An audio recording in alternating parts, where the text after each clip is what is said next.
Imagina só perder um quarto do peso do seu corpo sem precisar alterar cirurgicamente o estômago. Uhum. Por décadas, a biologia dizia que isso era, praticamente impossível com remédios, né?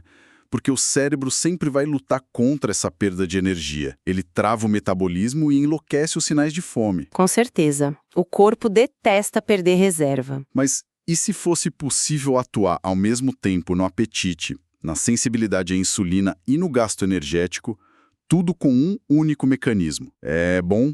Hoje o nosso mergulho profundo vai desbravar uma verdadeira montanha de dados científicos para entender a ciência por trás de uma molécula que está mudando o jogo.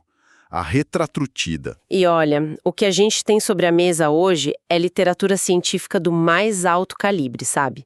A gente está cruzando anotações de publicações de peso, tipo o New England Journal of Medicine, The Lancet, o JAMA. Nature Metabolism também, né? Exato, Nature Metabolismo e o Diabetes Care. E a nossa missão aqui não é de forma alguma promover soluções milagrosas, eu sou muito rigorosa com isso. O nosso foco é traduzir dados super complexos sobre saúde metabólica para o mundo real. A gente quer entender o que esses ensaios clínicos revelam sobre o corpo humano. E principalmente quais princípios biológicos quem nos ouve pode aplicar na própria rotina. Perfeito. É que o volume de publicações hoje em dia é tão grande que, nossa, a pessoa se perde fácil nessa sopa de letrinhas da ciência. Nem me fale, é muita sigla. Mas, antes da gente pular direto para a solução, eu acho que a gente precisa dar um passo atrás. Para entender a cura, a gente tem que entender a doença. Então, qual é exatamente a falha no sistema que moléculas como a retratrutida tentam corrigir?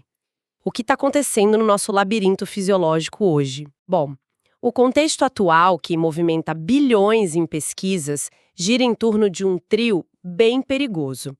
A epidemia de obesidade, a resistência à insulina e a dificuldade extrema de controlar o apetite. E assim, não estamos falando de simples falta de força de vontade, sabe? São cascatas hormonais super complexas. Pega a resistência à insulina, por exemplo. Num cenário normal, a insulina é tipo uma chave que abre a porta da célula para a glicose entrar e virar energia. Certo. A clássica analogia da chave e da fechadura. Isso. Só que quando alguém desenvolve resistência à insulina, geralmente por um excesso crônico de nutrientes e muita inflamação, essas fechaduras mudam de formato. Elas entortam, digamos assim. Exatamente. Elas simplesmente param de reconhecer a chave. Aí o pâncreas percebe que a glicose ainda está circulando no sangue e entra em desespero. Ele começa a produzir muito mais insulina para tentar forçar essa porta. E esse ambiente cheio de insulina faz duas coisas péssimas. O que ele faz? Primeiro, bloqueia quimicamente o acesso à nossa gordura corporal. Fica quase impossível queimar gordura com a insulina alta. E segundo, que é pior, desregula a comunicação com o cérebro. O corpo fica guardando energia na gordura, mas sinaliza para o cérebro que a energia não está chegando onde devia. Ou seja, o cérebro acha que a pessoa está morrendo de fome. Caramba! Isso explica muito aquela dinâmica frustrante de quem tenta emagrecer, né? É tipo comparar o metabolismo de quem tem resistência à insulina com um termostato quebrado numa casa. Adoro essa analogia. O termostato tá lá marcando que tá um frio congelante, mas a casa já tá pegando fogo de tão quente. E não importa o quanto você tente resfriar a casa abrindo a janela, o sistema central continua ligando o aquecedor. Exato. Mas espera aí. Se o instinto é tão teimoso assim, por que a recomendação histórica sempre foi mandar as pessoas simplesmente fecharem a boca e terem mais disciplina? Por que as dietas de restrição absurda falham tanto contra esse termostato? É que a restrição severa é vista pelo cérebro como uma ameaça de morte, literalmente. Quando a estratégia é só fechar a boca na marra, que seria o abrir as janelas na sua analogia, o corpo humano entra em pânico. Ele foi desenhado por milhões de anos para sobreviver à fome. Faz sentido. Aí ele reage baixando o gasto energético. Ele desliga o que não é essencial e passa a gastar menos energia em repouso. E ao mesmo tempo, ele joga os hormônios da fome lá pro teto, tipo a grelina, e corta os sinais de saciedade. É como tentar discutir lógica com um instinto de sobrevivência primitivo. Eu fico imaginando que ele é como tentar tirar um brinquedo de uma criança no meio de uma crise de birra daquelas. A lógica não vai funcionar. Perfeita comparação. O apetite não é governado pelo córtex pré-frontal, que é aquela parte racional que decide pagar um boleto. Sabe, a fome vem do hipotálamo, que é profundo, antigo e só responde a hormônios no sangue. E foi por notar que brigar com o hipotálamo não dá certo que a ciência mudou o foco. Os pesquisadores foram olhar lá para o intestino para achar algo que falasse a mesma língua desse termostato quebrado. Então, já que a gente não vence a biologia na força bruta, a ciência partiu para a química. E é aqui que a coisa fica realmente interessante, porque entra a estrela das publicações recentes, a retatrutida. Isso mesmo. Eu li nos artigos da Nature Metabolism que a inovação dela é atuar em 3 frentes ao mesmo tempo. Mas como isso funciona na prática celular? Para entender o tamanho disso, a gente precisa falar do conceito de agonista triplo. Um agonista é uma substância que imita um hormônio natural do nosso corpo. Ele vai lá, se liga no receptor da célula e liga o interruptor. A primeira geração desses remédios atuava em um receptor só. Depois conseguiram unir 2. Certo. A retatrutida é a fronteira porque é a primeira que ativa 3 receptores de hormônios fundamentais ao mesmo tempo. O GLP-1, o GIP e o glucagon. Tá, vamos descompactar isso. Eu acho que quem acompanha o tema até conhece as siglas, mas vale a pena traduzir o que cada um faz no organismo. Vamos lá. O GLP-1 é um hormônio que o intestino libera quando a gente come. A versão sintética dele atua direto no controle da saciedade. Ele viaja para o cérebro e avisa que já tem comida suficiente.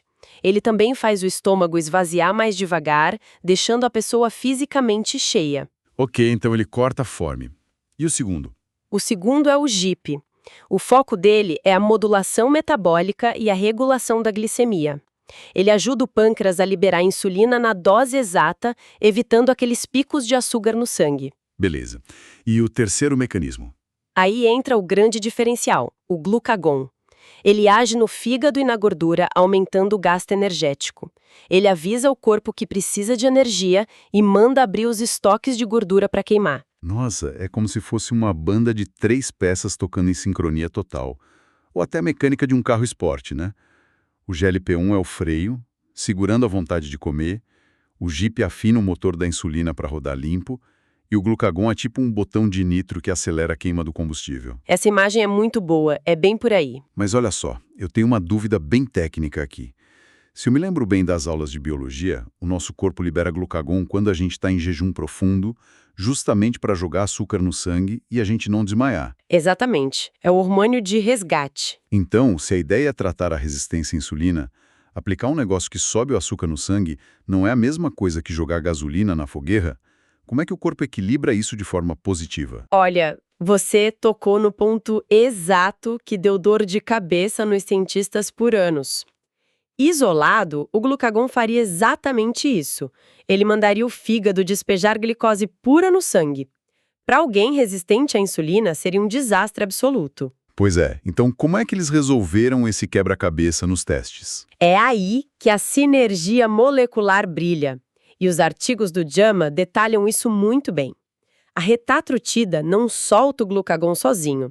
A presença fortíssima do GLP-1 e do GIP anulam o efeito de subir o açúcar. Eles deixam o corpo tão eficiente em lidar com a glicose que bloqueiam essa via do fígado. Ah, entendi. Eles anulam a parte ruim do glucagon e o que sobra. Sobra só a parte maravilhosa dele. Como ele não pode jogar glicose no sangue, ele foca 100% em ir nas células de gordura visceral e mandar queimar tudo. Ele também aumenta a termogênese, que é o calor do corpo, acelerando o metabolismo basal. Então, os 2 primeiros hormônios protegem a glicemia para o terceiro poder agir como um verdadeiro incinerador de gordura. Cara, essa é engenharia biológica num nível absurdo. É muito elegante na teoria, mas biologia no papel é uma coisa, né? O que a nossa audiência com certeza quer saber é como isso se comporta na vida real, nos ensaios clínicos rigorosos, o que os dados mostraram. Então, a gente vai direto para os dados publicados no New England Journal of Medicine de 2023. Eles publicaram a fase 2 dos ensaios clínicos. E não era com pessoas querendo perder 2 quilinhos, não. Era um grupo com obesidade clínica, pressão alta, desequilíbrio de colesterol, gente com aquele termostato quebrado há muito tempo. Uhum. E quais foram os números reais de perda de peso? Os números chocaram a comunidade científica. Em menos de um ano, cerca de 48 semanas, os pacientes na dose mais alta tiveram uma redução de peso corporal acima de 20%.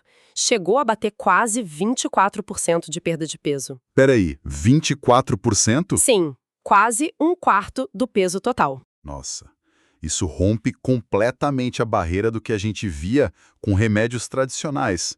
A gente só viu uma perda de mais de 20% com cirurgia bariátrica. Se a gente conectar isso ao panorama geral, o que uma redução dessa magnitude significa para a proteção dos órgãos da pessoa. Muda tudo. Vai muito além daquela gordura que a gente vê no espelho. Uma das coisas mais impressionantes da fase 2 foi o impacto na gordura visceral, especialmente a reversão da esteatose hepática, que é a gordura no fígado. E a gordura no fígado é super silenciosa, né? Eu aposto que muita gente que acompanha o nosso conteúdo tem algum grau disso e nem sabe. Sem dúvida, muita gente tem. E a gordura visceral funciona como uma fábrica de inflamação. Ela piora a resistência à insulina o tempo todo, mas com a retatrutida, o glucagon agiu direto no fígado. Teve paciente que saiu de um grau severo de gordura no fígado para níveis normais durante o estudo. Que loucura! Quando você limpa o fígado e o pâncreas dessa gordura, as células voltam a funcionar e produzir insulina direito. O impacto na glicemia é absurdo, o risco de diabetes despenca e o corpo sai daquele estado de alerta. Olha, os dados de eficácia são realmente impressionantes. Mas como a gente está num processo investigativo, a gente tem que ancorar isso na realidade e na segurança.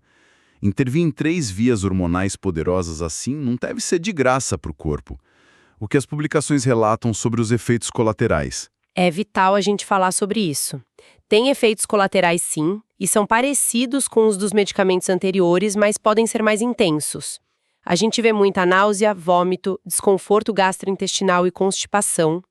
E um lado muito curioso é o aumento da frequência cardíaca em repouso. Ah, o coração bate mais rápido. Isso, provavelmente por causa do glucagon, que acelera o metabolismo.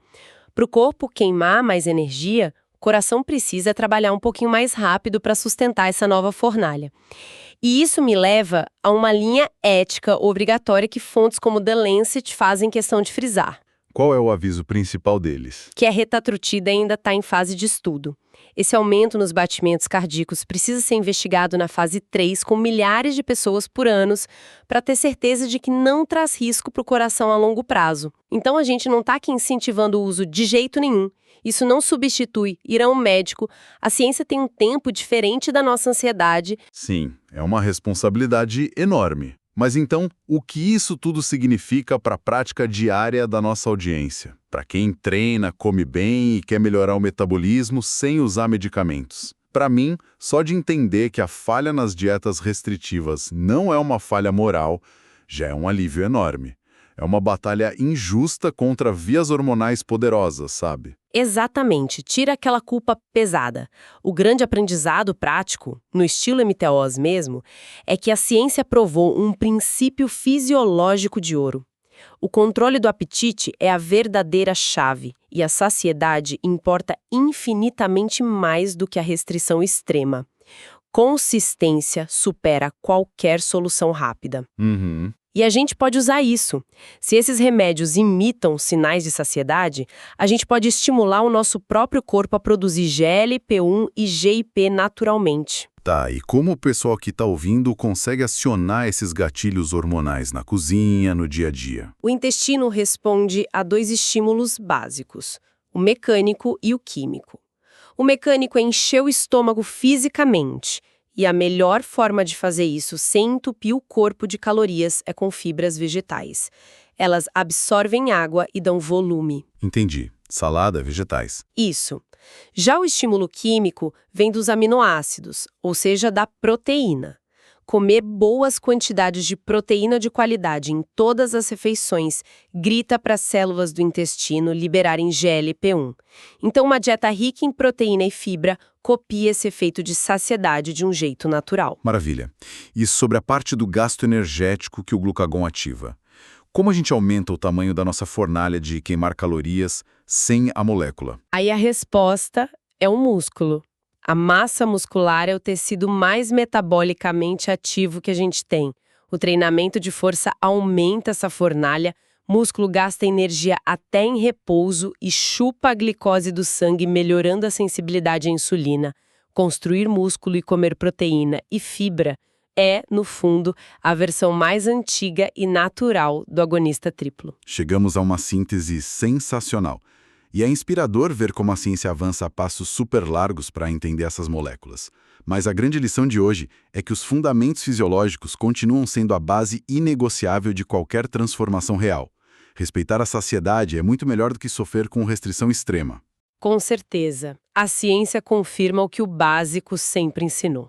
Bom, para a gente encerrar, eu quero deixar um pensamento provocativo para quem nos ouve. Uma coisa para levar depois que o áudio acabar. Manda. Se a ciência está provando que o nosso peso e a nossa energia dependem de uma arquitetura química tão complexa de hormônios, até que ponto a sociedade vai continuar tratando o emagrecimento como uma simples questão de fechar a boca? Se uma caneta injetável pode recriar a saciedade de uma dieta perfeita, será que no futuro a comida vai virar apenas uma forma de entretenimento? Fica aí o convite para todo mundo questionar esses velhos paradigmas sobre força de vontade.